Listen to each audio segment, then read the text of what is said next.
I think for pizza to turn out great, it starts with the crust, as that's the base for your pizza. That doesn't matter whether it's a thick crust or a thin crust, as long as it's a good crust.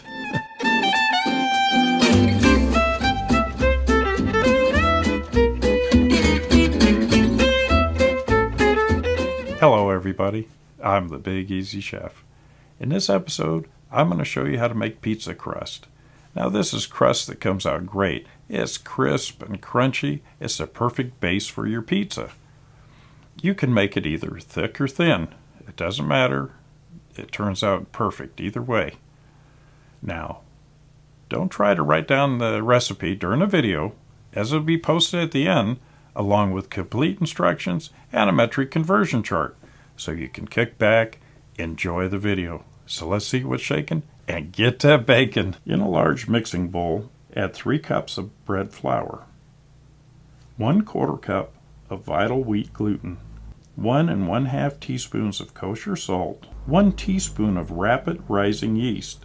This is also known as bread machine yeast. Start with adding 1 1/2 cups of water to the mixture. You will have to judge how much water your dough is going to need as you mix the ingredients. And if you need to increase it, try 1/4 cup more. You want the dough to be wet, but you have to be careful not to get it too wet. You're going to mix this dough for about 10 minutes. This will get the yeast and flour started doing its thing. If you want to use a mixer, it will work fine. Mix the dough for at least 4 minutes. I use a mixer most every time. It's the easier way to mix the dough, and I'm all about easy. Once the dough is mixed, place it in a large container. I like this plastic one, as it has a lid that will seal the container. I'm not using any oil. As long as the lid is on tight, it will work just fine without. I like to put the dough in a nice warm area. It's going to be setting for a long time. I like the top of the fridge, as it keeps the dough nice and warm and stays nice and undisturbed. The dough needs to set for at least 12 hours to 24 hours. That gives you a nice window of time. You can make the dough the night before you're going to cook the pizza. Now, if you look real careful, look real close. Now watch, keep watching. Poof! The dough has risen right before your eyes. I guess this is a true dough miracle. This dough set for 16 hours. It looks just perfect. You can see the nice big holes. This is just how you want the dough to look. I had the board setting in the oven with the oven light on for 2 hours. It warmed the board up a little. No, I didn't cook the board. I want the board to be nice and warm for the dough so that the dough can kick back and stretch out. Have some semolina flour ready to sprinkle on the board. The semolina flour is going to help the dough from sticking. It's also going to make the crust nice and crunchy. At this point, turn out the dough on the board. I'm dividing the dough into 2/3 and 1/3, as I'm using a larger 14-inch pizza screen and a smaller 12-inch. I'm placing the smaller dough back into the container. I'm going to allow the larger piece of dough to sit covered on the board for about 5 minutes. This will give the dough a chance to rest and be ready to shape. Just work the dough the best that you can. Now, I'm not an expert, so you're not going to see me tossing the dough in the air. When you get the dough working, you can stretch it. The edge contains most of the dough, so you need to work from the edge and keep working it out. Stretch the dough. There's no right or wrong way to do this, whatever works for you. Sometimes stretching the dough over your knuckles works good.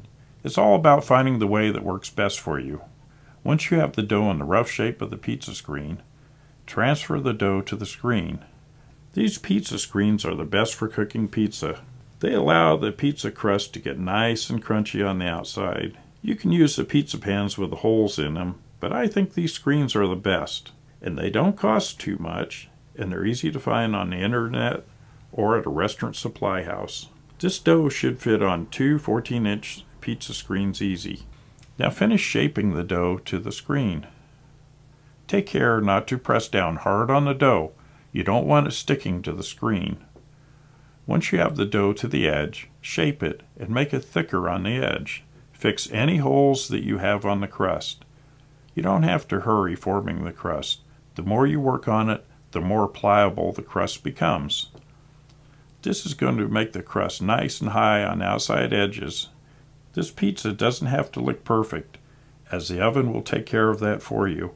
It will come out looking perfect. You'll be amazed at how the pizza comes out of the oven. This pizza is going to look better and taste better than any pizza you've gotten from a pizza parlor. Cooking pizza at home is different than the pizzas that you get at the pizza parlor. We don't have those large pizza ovens in our house, so we have to try and use our ovens to duplicate the pizza that we get at the pizza parlor.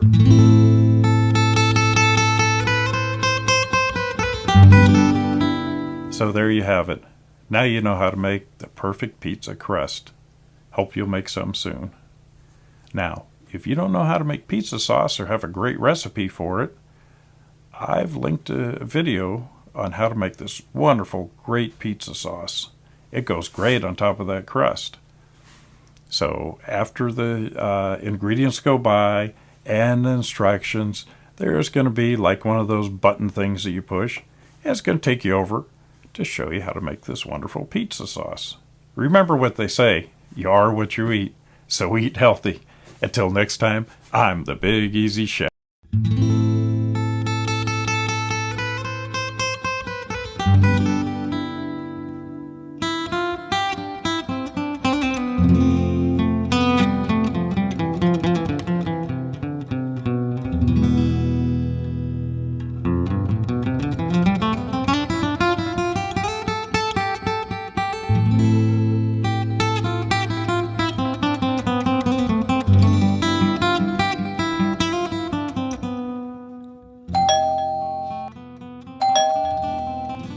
Who is it?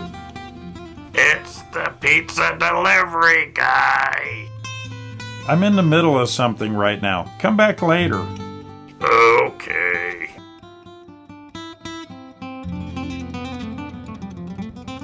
Look at this crust. It can stand on its own. It doesn't sag at all. I wish there was Taste-O-Vision Internet. You would start making this pizza right now.